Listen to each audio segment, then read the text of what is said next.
Hey, what's up, people? Welcome back for another video. I want to talk about this point when it comes to Trump and his supporters. Trump said that it was spoken of him that he could shoot somebody in the middle of Fifth Avenue and not lose any voters. He wasn't lying when he said that. He was just testing the waters.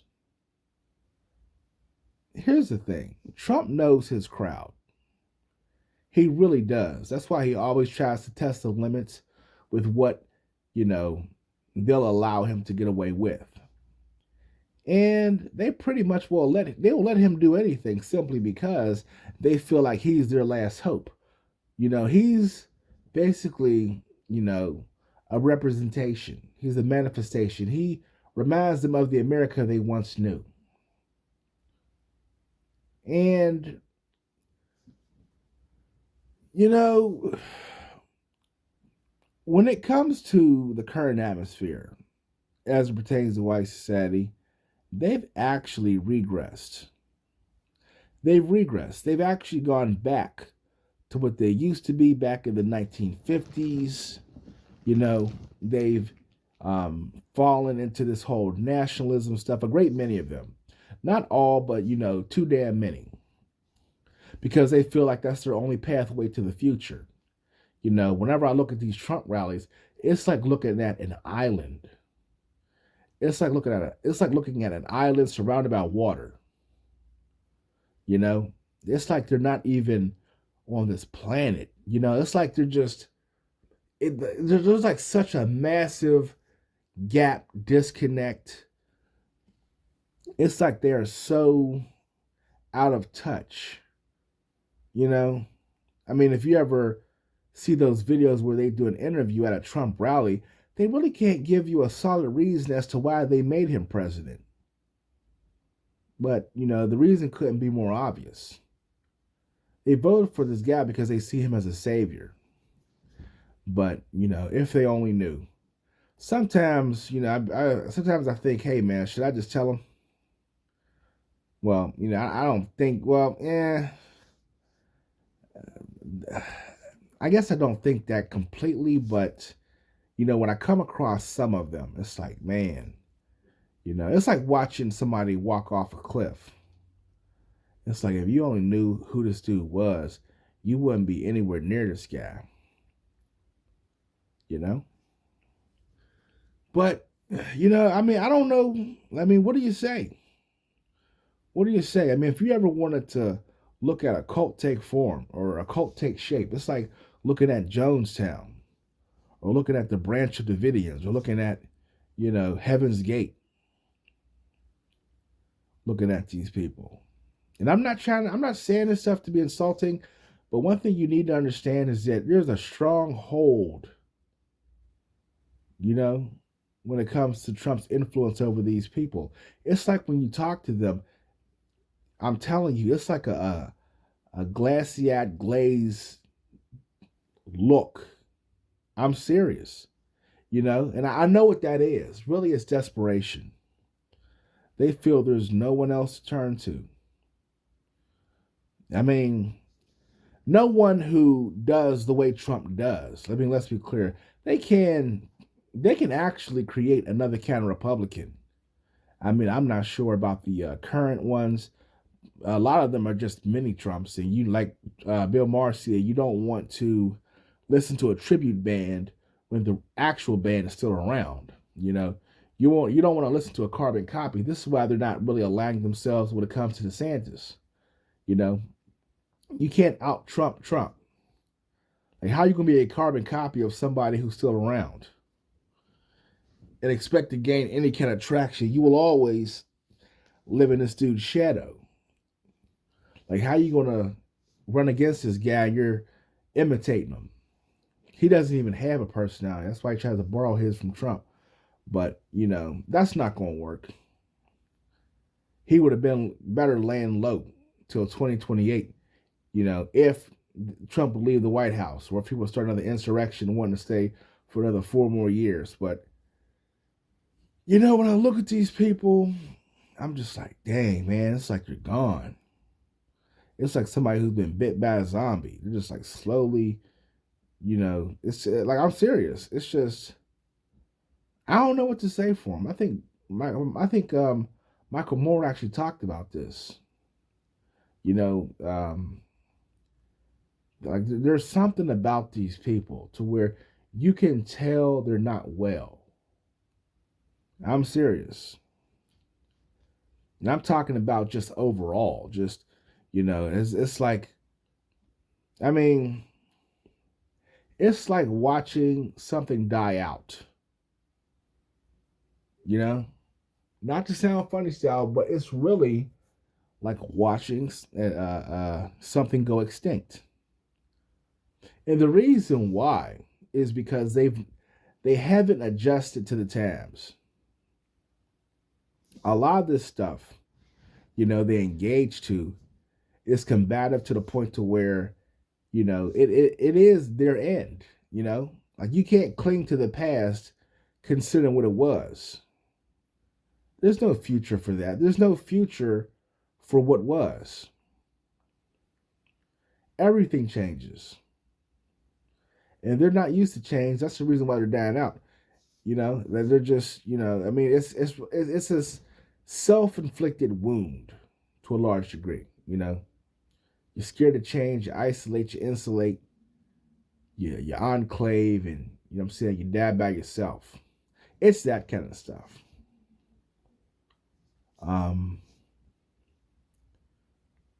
But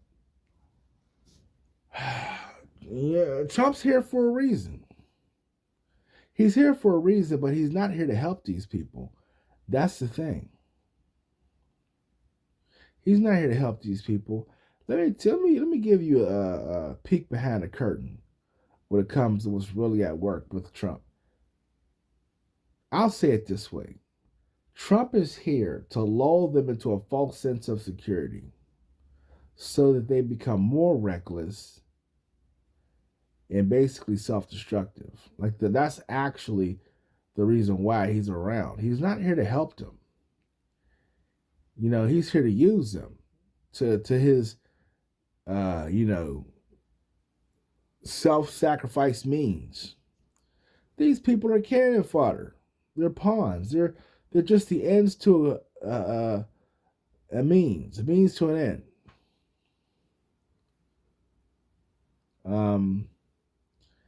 And they haven't really come to terms with the reality that this guy, he's not here to help them.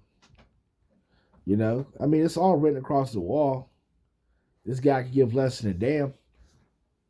But, hey, man, they don't see Trump when they look at Trump. They see their fantasy of what they want him to be. They don't even see Trump for who he is. They see him through a filter. That's why you see these people put up pictures of Trump as a bodybuilder or as a savior trying to help somebody. I'm serious. You ever think about that kind of stuff? To where they draw these depictions of Trump? That's projection. That's fantasy. That's actually the filter through which they see him as a person when really he's the polar opposite. They deceive themselves. And, I mean, what can I say? Like, how do you save somebody who accepts being lied to?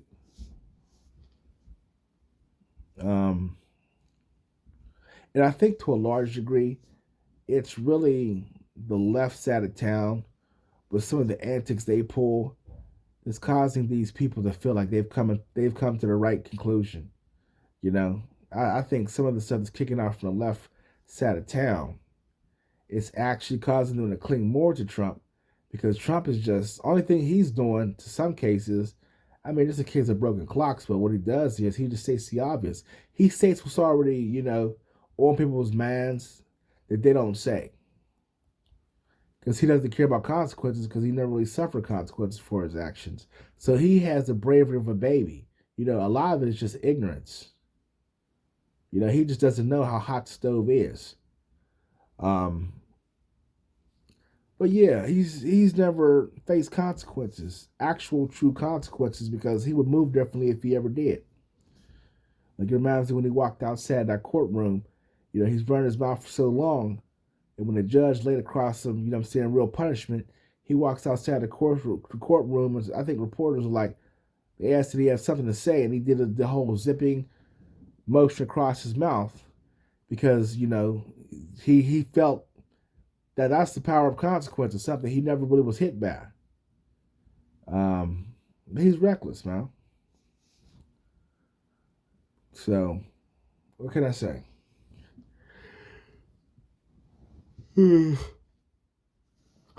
For the white people, the Christians, the evangelicals who sit up and follow this guy thinking that he's going to lead them to the promised land, oh, you guys don't realize the level of danger that you're in. I'm serious, but I don't know if I can say anything when it comes to this. I could state the obvious, but well, and that's another thing. To some degree, I feel conflicted. It's like, well, should I tell them? Should I tell them, about the guy they're following? Or should I just let them figure that out? Because people who have any sense of, righteousness, they wouldn't follow Trump. They would have been dipped out from that guy. So it's almost like, it's not that they're being fooled. It's just that, they've accepted that. Like, it's not about them being deceived. They've accepted the deception. They want to be lied to. And, I don't know what to say about them. But that's all I'm going to say when it comes to this video. The deaths in Guyana have raised serious questions about how religious movements can get off track. News Center 4 reporter Rita Diamond consulted with the head of a Christian research center in Anaheim. Here's what she found out. An American congressman murdered. 3 American journalists murdered. A woman temple member murdered. More than 400 men, women, and children commit suicide or are murdered. A tragedy unparalleled in history. A tragedy almost too overwhelming for human understanding. The people of the People's Temple were mostly black from low-income backgrounds. It is thought they joined because the temple gave them a sense of purpose, a place to belong. But we are learning the temple was not a place of great joy. It was a place of public beatings, public humiliation. Members were coerced into surrendering their meager life savings. They were forced to sign suicide pledges. Why did they stay? Why did they submit to a Jim Jones? Why did so many die at Jonestown? Now, the person is conditioned into this gradually, isolated, indoctrinated, made dependent, and then taught that everybody who contradicts this is indeed their enemy. They develop what could be called a religious paranoia, in which everybody's against us, so we all hang together. How are they made, though, to believe this to the point where they give up life savings, they give up property, and they go to something that's touted as the promised land and end up committing suicide or murder? They reach out for whoever's going to meet that need at the moment. They place their faith in that person, mistaken, zealous, dedicated faith. The person leads them away from any previous authority figure, and suddenly they are trapped by the fact that they have no place else to go. They can't go back. And down there in Guyana, what you had was the ultimate logical conclusion, the homicidal and the suicidal tendency. When a person inevitably gets so pushed and so isolated and puts so much confidence in another human being that they become dependent upon them to the point of life and death. This morning, new details about 35-year-old Ashley Babbitt, who was shot and killed by a Capitol police officer. Video captures the moment she fell to the ground during the chaos. He's got a gun! As others warned of the danger, medics then rushing her to the hospital, but she later died. A documentarian says he witnessed the shooting. She was going strong, and next thing I know, she was shot. I do remember yelling guns when I saw guns and trying to warn her from going in. It was very slow motion because I was trying to capture the scene. Inside the House chamber, they broke the glass. Lawmakers were hiding, including Congressman Markwayne Mullin, who is defending the officer's actions. He didn't have a choice at that time. The mob was going to come through the door. There was a lot of members and staff that were in danger at the time. Babbitt was a 12-year Air Force veteran living in San Diego with her husband. Her family describes her as loving and says she was a staunch supporter of the president. She's my only granddaughter.